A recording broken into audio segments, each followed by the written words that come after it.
Hello folks and welcome back to the channel. As you can probably see, this is my first Pico 4 video. And straight away, I was not planning on making this today. It's late Saturday night.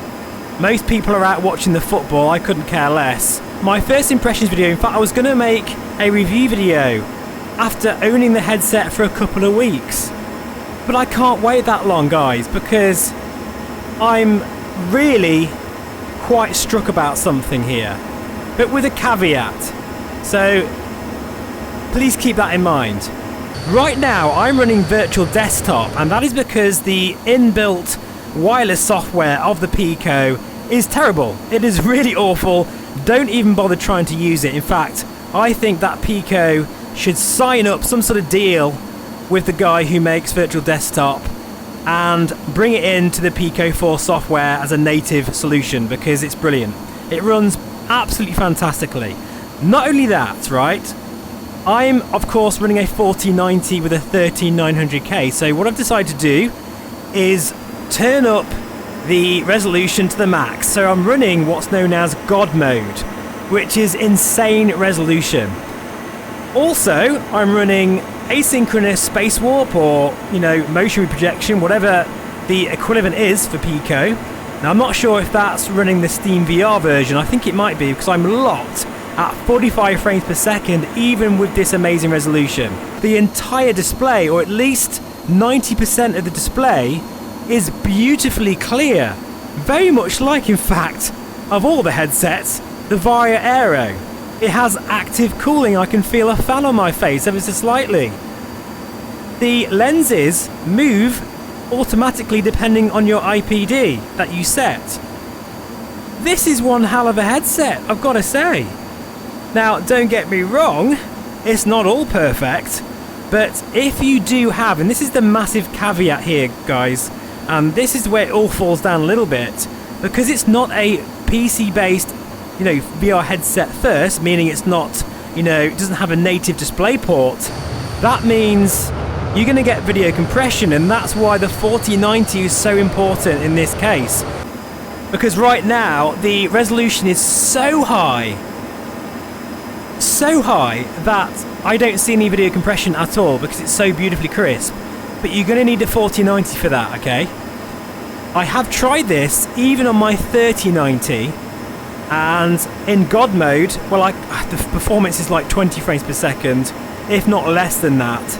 I'm telling you folks, the 4090 is the VR slayer. I keep saying it. It's an amazing card. I'm getting well over 100% better performance in VR. I've never had that with any computer before. But anyway, I'm digressing. But it also makes me wonder, what would this headset be like with a native DisplayPort connection? Oh my god, it would be so good. It would be like amazingly good. Probably the best VR headset to buy for everybody, apart from, say, the huge high end.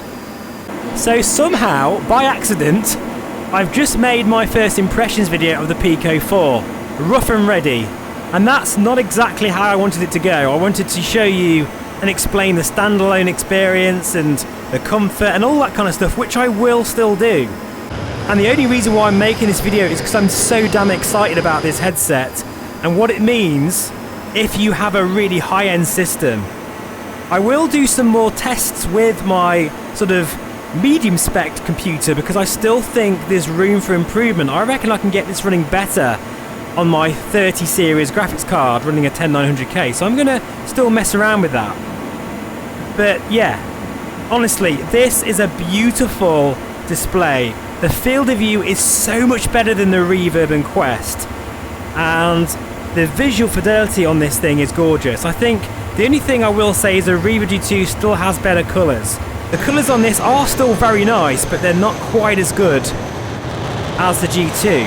And of course the audio isn't as good as the G2 either. But for those of you who specifically want a VR headset that has a really nice edge-to-edge clarity, or at least very close to, this is the headset that I would recommend right now. But you do need a very powerful computer to run it. And by the way, please do let me know what you think of the microphone. I haven't really done much, and I reckon it's going to be distorting because I'm so excited, so apologies for that.